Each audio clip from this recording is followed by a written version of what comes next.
Hi, welcome to the types of alcohols and benzene video. Alcohol contains what's called a hydroxy functional group as their functional group. This can be anywhere in the molecule. You've already seen this given as an OH. We've talked about it a few different times.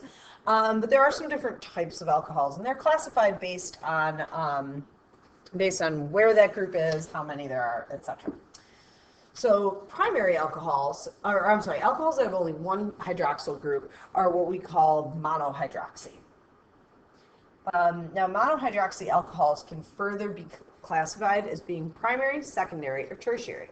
So what we look for when classifying them is we see the carbon that the OH is attached to and how many other carbons that's attached to. So this guy's only attached to one other carbon, so this is a primary alcohol. And this would be regular old 1-propanol.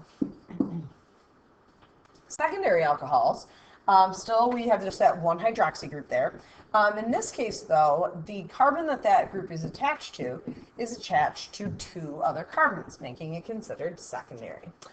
So this particular molecule we would call 2-propanol. And then our last type of monohydroxy alcohol is the tertiary alcohols, where you'll notice I ended up having to throw another carbon down here, so that where our hydroxy group is, we have three carbons attached to that particular carbon. So this would be called 2-methyl 2-propanol. So what you'll notice, again, those are all what we call monohydroxy alcohols. They are named by just putting an OL ending onto the compound and using a number to show where the OH goes.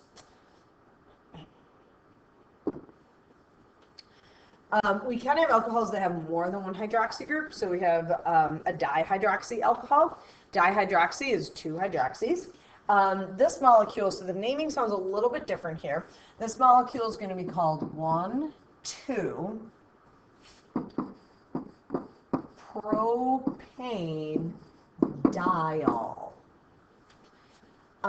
So we kind of changed it up a little bit from just that OL ending, and we have that we just put the whole word diol behind this.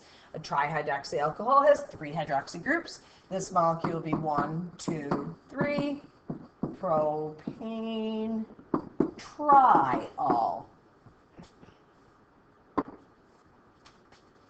So what's kind of important to understand about alcohol properties, it's nice to be able to compare and contrast them with water and the hydrocarbons. So, I'm just going to use, obviously, water, and then to pick a really relatable hydrocarbon, or pick a really relatable alcohol, as I say, I'm going to pick the hydrocarbon ethane. So I'm picking ethane because then we can kind of relate these two molecules to ethanol, which of course you've never consumed any of, but you do know some stuff about it from it being around. You've handled rubbing alcohol, things like that.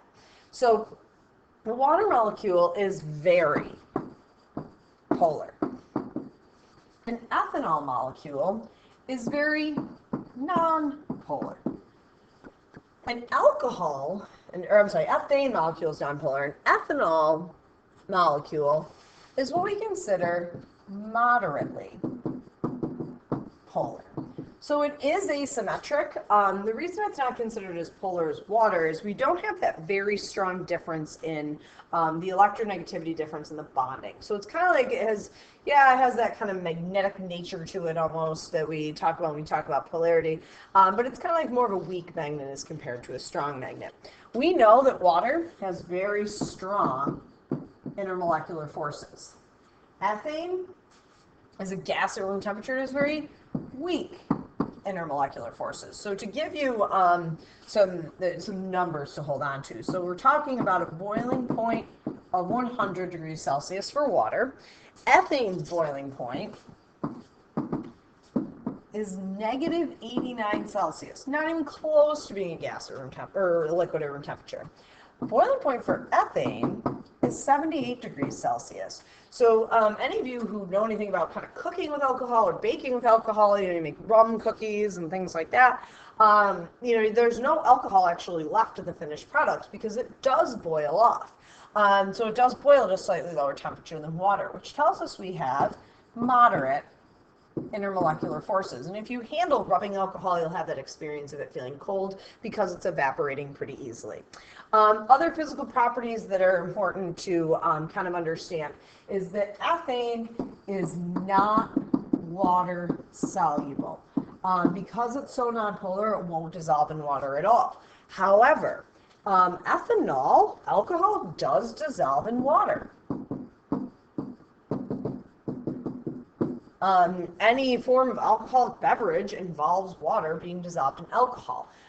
So, this is something that absolutely happens and happens pretty easily. If you buy a rubbing alcohol solution, it's a solution in water. So that's an important thing to understand, that's an outcome of that polarity. One more molecule I want you to be, and this is just kind of a general, you don't have to write this down. Alcohols up to 4 carbons are water soluble. Above that, because the carbon chain gets so long, it kind of becomes a little more like a nonpolar molecule and doesn't dissolve as well. You will see sometimes if you look around here, you might see like ethanol or lab bottles, and it'll say they're denatured. Because it's labeled not for consumption, they actually add a little bit of methanol to it so that it's toxic and you won't be tempted to drink any of it. So I did want to make you aware of a molecule called benzene. Technically, this is cyclohexyl-1,3,5-triene.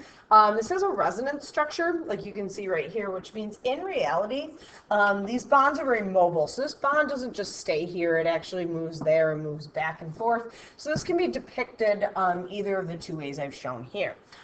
However, what most people do is they actually show it a shorthand way. So most people, if I'm going to draw benzene, the most common way to draw it actually is like this. And sometimes people draw it like this. And this method of shorthand has you leaving the hydrogens off, so you do have to understand, the hydrogens are still there, we just left them off. But because this is such an understood molecule, it's pretty conventional to write it like this. If you looked up structures for medications, things like that, so you're gonna tend to see like, a couple of benzene rings usually will be right in a molecule, maybe next to each other, something like that. Sometimes they will show the lines there instead, but you don't get asked about this a ton, but I just think it's a nice molecule to be familiar with.